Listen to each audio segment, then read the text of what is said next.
भाई लोग हेलो बच्चों, काफ़ी टाइम बाद हमारी वीडियो शुरू हो रही है। एक्चुअली मैं खुद अपनी प्रिपरेशन में था। मेरे ग्रेजुएशन के एग्ज़ाम्स हैं, अभी भी चल ही रहे हैं और प्रिपरेशन भी चल रही है मेरी अपनी यूपीएससी की।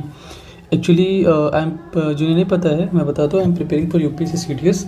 बट हम अब फिजिक्स पढ़ने वाले हैं और फिजिक्स भी पढ़ने वाले हैं, बिल्कुल बेसिक से लेकर एडवांस तक की, एकदम बेसिक्स। तो भाई 11th-12th में हम बेसिक से फिज़िक्स सीखेंगे। थोड़ा पेशेंस रखना। क्या होता है कि फ़िज़िक्स क्लास 9-10 में बच्चों का फेवरेट रहता है, बट 11th-12th में वो उसी एक्साइटमेंट के साथ आते हैं। बट सिलेबस देख करके और अच्छा टीचर या फिर बड़े बड़े कॉन्सेप्ट देख करके लोग डर जाते हैं और फिज़िक्स उनका सबसे वर्स्ट सब्जेक्ट हो जाता है। उन्हें डर लगता है फिज़िक्स से। फिर तो डरने की बात नहीं है भाई। मेरे हिसाब से सच बताऊँ तो मुझे फिज़िक्स से कभी डर नहीं लगा। फिजिक्स की अगर तुम्हें बेसिक अंडरस्टैंडिंग हो और मैथ्स की अच्छी नॉलेज हो, अच्छी बेसिक नॉलेज हो, तो फिजिक्स आपकी बहुत ही अच्छी हो जाएगी। तो उसके लिए कोई टेंशन की बात नहीं है, ठीक है। अपन एकदम बेसिक से सीखेंगे, इसीलिए मैं ये इनिशिएटिव ले रहा हूँ कि भाई एकदम बेसिक से सिखाएंगे बच्चों को। जो भी होगा एकदम बेसिक से सिखाएंगे। तो एक्चुअली अब ये जो होने वाला है अपना क्लास फिजिक्स का, बिल्कुल फिजिक्स पढ़ाएंगे। फिजिक्स का क्लास है वो अपन को पढ़ना है क्लास 11 से, ठीक है। तो वो हम पढ़ेंगे क्लास 11 से। क्लास 11th की फ़िज़िक्स चलेगी सबसे पहले, तो क्लास 11th की, फिर अपन जाएंगे क्लास 12th। और इतना तो मैं आपको सोच कर देता हूँ कि इसके बाद ये जो क्लास चलेगी, एक तो फुल बोर्ड्स के लिए है, और मैं ऐसे ही लिख नहीं रहा हूँ कोचिंग वालों की तरह कि बोर्ड्स प्लस IIT में IIT, बट मैं आपको जी जो कि मेन से होता है, और आपकी जो नीट की प्रिपरेशन है ना बॉस, यहाँ तक कि इस लेवल की फिजिक्स तो मैं आपको बिल्कुल ही पढ़ाऊँगा। और देखो आप बस क्या करो ना, आप मेरे साथ लगे रहो, बिल्कुल कर जाओगे। क्या होना है, बिल्कुल कर जाओगे। और ये बिल्कुल फ्री क्लासेस हैं, आपको कहीं टेंशन की जरूरत नहीं है। इसके पूरे PDFs एंड ऑल आपको टेलीग्राम पे मिल जाएंगे, जो कि नीचे लिंक में दिएंगे, और आप क्या करो उसको ज्वाइन कर लो। और ऐसा नहीं है सिर्फ 11th के बच्चे पढ़ेंगे। If you are in class 8, 9, 10 you can also watch this video. ये आपके लिए बहुत बेनिफिशियल होने वाला है, ठीक है। तो सबसे पहले ये वीडियो जो है तो इंट्रो वीडियो है, 11th-12th के लिए है। इसे बच्चे स्किप करें, आगे आपके जो वीडियोस आएंगे मेरे वो आपके रहेंगे फिजिक्स के, तो आप देख सकते हो। अब बेसिक से चीज़ें उठा लो वहाँ से जो आपके लायक हो, और बाकी लोग छोड़ दो उसको। बाकी जो अपने 11th वाले हैं वो ध्यान से मेरे पूरे क्लासेस करेंगे जितना पॉसिबल हो। एकदम पेशेंस बना के रखो, बेसिक सीखेंगे। तो शुरू में थोड़ा बेसिक आएगा, तो ऐसा नहीं सोचने का कि भाई सिलेबस ख़त्म नहीं हो पाएगा, सर बहुत पढ़ने में। टेंशन मत लो, मैंने भी करा है। अलग बात है मैं एडवांस तक नहीं पहुंचा हूं, बट भाई तैयारी मैंने भी करी है, ठीक है। तो चलो टेंशन मत लो सिलेबस का, वो कंप्लीट मैं करा दूंगा भाई, बिल्कुल कराऊंगा। और बस तुम मेरे रेगुलर क्लासेस करो एंड ऑल। अब थोड़ी सी बात कर लेते हैं हम ना बोर्ड्स के बिहाफ पे, ठीक है। तो बोर्ड्स का क्या सीन है अपना, कि बोर्ड्स में भी कुछ इंपॉर्टेंट चैप्टर्स हैं जहाँ से ज़्यादातर क्वेश्चन आते हैं। लाइक अगर मैं बोर्ड्स की बात करूँ तो वो 11th के पोर्शंस को कम और 12th के पोर्शंस को ज़्यादा कवर करते हैं। तो उन्हें लगता है जैसे कि 12th में ज़्यादा इंटरेस्ट है, CBSE हो या बिहार बोर्ड। तो मैं बात कर रहा हूँ अभी फ़िलहाल CBSE की, और ये ऑलमोस्ट बिहार बोर्ड के लिए भी वही बात हो जाती है, कुछ खास इधर उधर नहीं है, ठीक है। बिहार बोर्ड हो या आपका जो भी स्टेट बोर्ड है। Actually I am from Bihar, so मेरे यहाँ तो आपके बच्चे जो हैं, मेरे यहाँ जो बच्चे हैं वो बिहार से ज़्यादा है, ठीक है। तो मैं उनको ध्यान में रखते हुए पढ़ाता हूँ। तो स्टेट बोर्ड जो भी हैं आपके, उसके लिए भी आप ये तो आसानी से कर लोगे। बट मेरा जो मेन टारगेट है वो JEE मेंस और जो नीट की प्रिपरेशन कर रहे हैं बच्चे उनके लिए है, ठीक है भाई। तो अभी मैं आपको बता रहा हूँ बोर्ड्स के कुछ फेवरेट चैप्टर्स हैं जहाँ से आपके अच्छे खासे मार्क्स होते हैं। एक्चुअल फिजिक्स जो है हमारा फिजिक्स है वो ऑलमोस्ट 70 मार्क्स का होता है पेपर। ये तो आप जानते हो बोर्ड में, जिसमें से 30 मार्क्स आपको स्कूल से मिलते हैं। तो हम बात करें इन 70 मार्क्स की, तो सबसे पहला जो चैप्टर निकल कर आता है हमारे सामने वो है इलेक्ट्रोस्टैटिक्स, ठीक है। हमारा जो चैप्टर है वो है इलेक्ट्रोस्टैटिक्स का, ठीक है। अब इलेक्ट्रोस्टैटिक्स से हमारा टोटल 10 मार्क्स वेटेज, मैं वेटेज लिख देता हूँ, जो वेटेज बनती है, ठीक है। यहाँ जो वेटेज बनती है मैं वो लिख रहा हूँ। वेटेज है जो आपकी 10 मार्क्स की है, 10 मार्क्स यानी कि 10 मार्क्स इलेक्ट्रोस्टैटिक्स आपका अकेले खींच के चलता है, ठीक है। तो भाई ये उस बिहाफ से बहुत इंपॉर्टेंट चैप्टर हो जाता है। अगली बात करूँ तो वो जस्ट इससे ही रिलेटेड है, और इसका पार्ट समझो बिना इलेक्ट्रोस्टैटिक्स के तो करंट इलेक्ट्रिसिटी समझाने से रही। तो यह है करंट इलेक्ट्रिसिटी, जो कि हमारा कंटेन करता है 6 मार्क्स का। अब आई नो कुछ टीचर्स होंगे जो इलेक्ट्रोस्टैटिक्स से पहले करंट इलेक्ट्रिसिटी पढ़ाते होंगे, तो मैं उनकी बात नहीं कर रहा भाई, बच्चे यहीं गड़बड़ा जाते हैं ना। आप सर सिर्फ 12th को देखते हो, 11th को देखते हो, आप ये नहीं देखते हो बच्चे 10th के बाद डायरेक्ट पढ़े सिलेबस पे ध्यान दे रहे हैं, तो आपको उन्हें बेसिक सिखानी चाहिए। मतलब मैं ये नहीं बता रहा कि टीचर्स को पढ़ाते कैसे हैं वो बेटर जानते हैं, मैं बस ये कह रहा हूँ कि ये तरीका भी सही है, ठीक है। तो अगला आता है अपना मैग्नेटिज्म। भाई ये तो क्या ही कहने हैं, मतलब बहुत सही चैप्टर्स हैं ये, मज़ेदार है एकदम ज़बरदस्त। मैं क्या ही बोलूँ, आपको कहने की ज़रूरत नहीं है।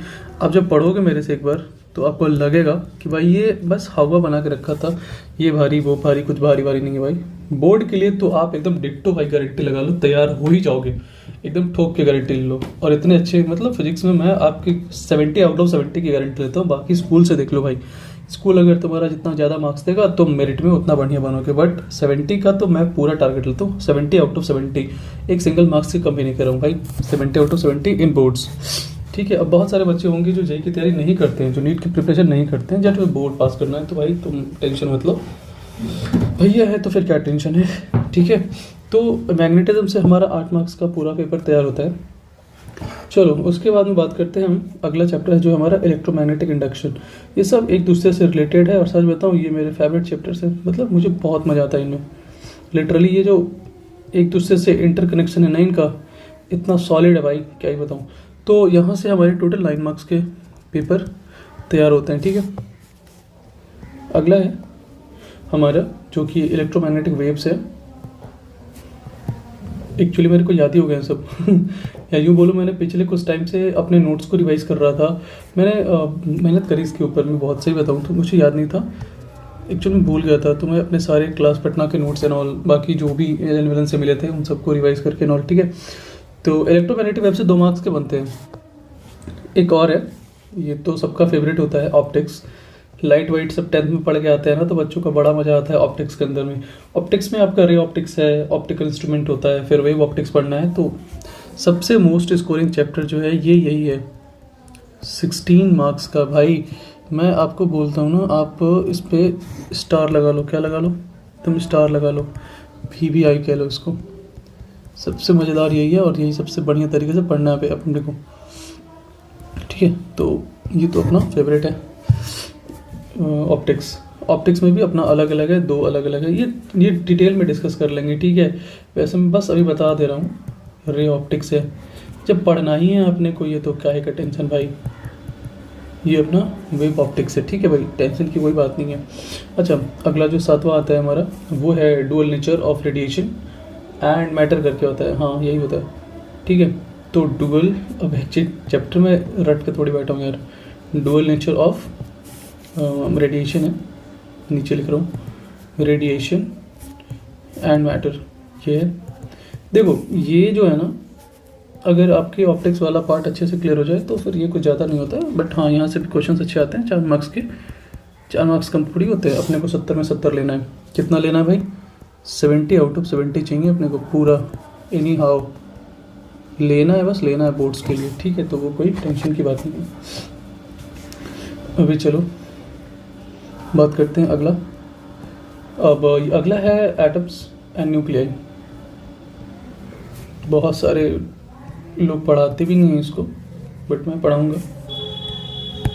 इतना अच्छा खासा स्कोर करते हैं भाई, 8 मार्क्स, पता नहीं लोग क्यों छोड़ देते हैं इसको।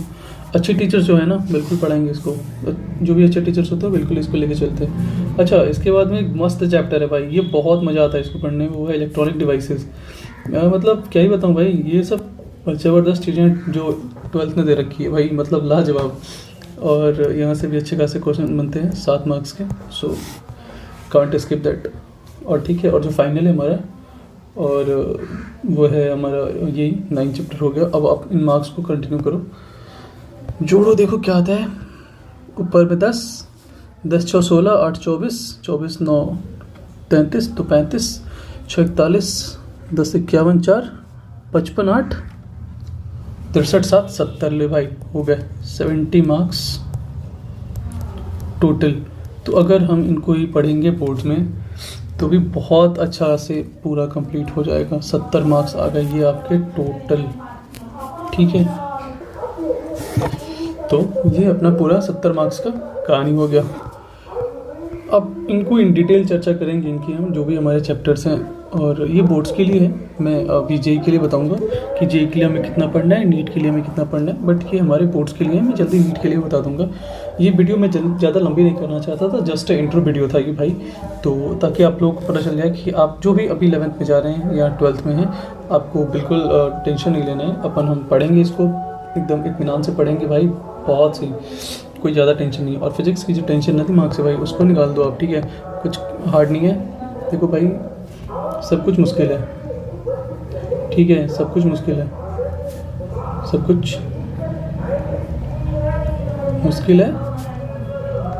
और मेरी राइटिंग को थोड़ा वो करना, और सब आसान है। और ये हिंदी का जो अनुस्वार कार्य है भाई, मुझे पता नहीं इसके बारे में, तो मैं अगर अंग्रेजी में बोलूँ सिंपल, तो everything is tough and everything will be easy. But अगर तुम देखो कि तुम्हें करना कैसे है, ठीक है, एवरीथिंग टफ ही होता है और एवरीथिंग ईजी भी होता है। वो डिपेंड करता है उसको करा किसने, करने वाला मैटर करता है भाई। कि अगर तुम्हें कोई चीज़ करनी है तो फिर वो टफ़ हो, ईजी हो, क्या भी हो, कोई आप फ़र्क पड़ता है यार। बट मैं ये बताऊँ, फिज़िक्स ईजी है, बट अगर सही तरीके से पढ़ा जाए तो राइट अप्रोच हमारी बहुत ज़रूरी है। चीज़ों को बेसिक से पढ़ना बहुत ज़रूरी है। और आजकल के जनरेशन में एक सबसे कॉमन चीज़ मैंने देखी है, वो पेशेंस नहीं है भाई इनके अंदर में। ये बंदे पता नहीं क्या ही खुद को क्या समझ रहे हैं। मतलब भाई पेशेंस लेके आओ यार इंसान अपनी लाइफ में। पेशेंस नहीं है आपकी ज़िंदगी में, और पेशेंस जब तक नहीं आएगा ना, तब तक कुछ नहीं हो सकता लाइफ में। पेशेंस बहुत ज़रूरी है। हिंदी में धैर्य कहते हैं इसको। धैर्य बहुत लाओ। अगर कोई पढ़ाएगा, अरे 12th में आ गए, ये क्या इतना बच्चों वाला, तुमने बच्चे वाले तो ठीक से नहीं पढ़े हैं, तुमने बच्चे वाले तो ठीक से नहीं पढ़े हैं। अभी मैं अगर तुमसे बोलूँ कि मैं एक बार बताऊँ, ये रहा एक ये कोई मैग्नेट है, इधर नॉर्थ इधर साउथ, मैं बोलूँ ये मैग्नेट है। मैं बोलूँ कि ये तुम्हें कैसे पता चला कि ये एक मैग्नेट है। जस्ट मैं बोलूँ, अगर अभी बोल दूँ मैग्नेट ना बोल के कि एक सब्सटेंस है, तुम एक तरीका बताओ जिससे तुम्हें पता चले कि ये मैग्नेट है। कोई प्रॉपर्टी बताओ, तुम कहोगे ये अट्रैक्ट करेगा, क्या कहोगे ये अट्रैक्ट करेगा, बट ज़रूरी नहीं है। अब एक सिंपल सा लॉजिक सुनो, जो चीज़ हमारे किसी अदर सब्सटेंस, जैसे जिसे हम मैग्नेटिक सब्सटेंस कहते हैं, जैसे कि वो आयरन हो गया, निकल है, या फिर कोबाल्ट है, या जो भी है ETC, इन्हें अगर अट्रैक्ट करता है तो मैग्नेट ही होगा। एक प्रॉपर्टी ऐसी होनी चाहिए जिससे वो क्लियरली पता चले वो मैग्नेट है। तो वह अट्रैक्शन नहीं है, वो क्या है, रिपल्सन है। क्या है, रिपल्सन है। लॉ ऑफ मैग्नेटिक पोल्स के अकॉर्डिंग पढ़ना होता है कि लॉ ऑफ मैग्नेटिक पोल्स कहता है कि जो सिमिलर पोल्स होते हैं वो एक दूसरे को हमेशा रिपील करेंगे। तो जब भी किसी मैग्नेट के सामने कोई दूसरा मैग्नेट लेके आओ, सेम पोल, जब एक दूसरे को फेस करेंगे तो उनके अंदर एक प्रॉपर्टी आती है रिपेलिंग की प्रॉपर्टी आती है। और यही मेन बात है जो मैग्नेट को जस्टिफाई करता है। श्योर टेस्ट है मैग्नेट का भाई, कि अगर एक मैग्नेट के सामने कोई दूसरा सब्सटेंस आए जो उसको रिपेल करता हो, यानी कि उसके पोल्स क्या हैं, सिमिलर हैं, और जब पोल सिमिलर है तो अगर ये मैग्नेट है तो ये भी मैग्नेट ही होगा। तो रिपल्सन वो प्रॉपर्टी, इससे हम मैग्नेट को श्योर टेस्ट करते हैं कि भाई ये हमारा क्या है, मैग्नेट है। तो ये बस मैं बता रहा था बेसिक्स है। तो चलो खैर, बेसिक्स जानना बहुत ज़रूरी है, बिना बेसिक्स का कुछ पॉसिबल होता नहीं है, ठीक है। तो अब मेरी बात सुनो, अपन पढ़ेंगे बहुत अच्छे से, कोई प्रॉब्लम नहीं है, कोई इशू नहीं है। जिन लोगों को नहीं पता हो तो मेरे से फिजिक्स पढ़ के देखो। तुम्हें अगर सही नहीं लगेगा, तुम्हें लगेगा कि मुझे नहीं आती फिजिक्स, तो यूट्यूब पे लाखों चैनल्स हैं, लाखों टीचर्स हैं, पढ़ सकते हो कहीं से भी। बट अगर आपने मेरे से पढ़ा है, जो लोग मेरे से ट्यूशन में पढ़ रखे हैं, अपने ढाका के बच्चे या जहाँ के भी, वो उन्हें पता होगा मैंने जिस तरह से उन्हें अपनी जियोग्राफी पढ़ाई है, क्योंकि मेरा ऑनर्स है। आप फिजिक्स पढ़ के देखो, आप स्किल्स को देखो, ठीक है। अब पढ़ो, मैं आपको श्योर टेस्ट देता हूँ। आप टीचर को जज मत करो, आप पढ़ाई करो, ठीक है। पढ़ाई इंपॉर्टेंट है और आपका बोर्ड्स में मार्क्स लाना भी डैम इंपॉर्टेंट है, ठीक है। तो अपन पढ़ेंगे बोर्ड्स के लिए सबसे फिलहाल दिमाग में रखते हुए, और साथ ही साथ अपन जेईई मेंस का एडवांस के लिए तो मैं तैयार नहीं हूँ अभी, हाँ, बट मेंस की तैयारी में बिल्कुल श्योर शॉट कराऊंगा। हाँ, अब कुछ बातें जो डिस्कस कर दूँ, और जैसे कि मैं क्या करने वाला हूँ, आपको जब एक चैप्टर पढ़ाऊँगा, पूरा एक चैप्टर, तो साथ ही साथ में उस चैप्टर के आपको मिल जाएंगे फुल क्वेश्चन पैकेज जो डिवाइड होंगे दो कैटेगरीज में। एक होगा पूरा थियरी पार्ट और दूसरा होगा न्यूमेरिकल पार्ट, मतलब आप इस ऐसे समझो कि पहले जैसे थियरी बेस्ड क्वेश्चन होंगे बोर्ड्स के लिए, थियरी बेस्ड क्वेश्चंस होंगे बोर्ड्स के लिए, न्यूमेरिकल अप्रोच रहेगा जेई के लिए। तो इस बात को ध्यान में रखते हुए जब भी आप करके आओगे क्वेश्चन पैकेज घर पे, पीडीएफ सब पीडीएफ के फॉर्म में, सब पीडीएफ के फॉर्म में आपको टेलीग्राम पे मिलेगा। मैं सबका लिंक जो है दे रहा हूँ बेलो, आप ये सब देख लेना, वहाँ मिलेगा अभी। और फिर आपको क्या होगा जब आप सॉल्व करके आओगे तो फिर नेक्स्ट सेशन में उस सारे क्वेश्चंस का डिस्कशन होएगा, ठीक है। क्या होएगा?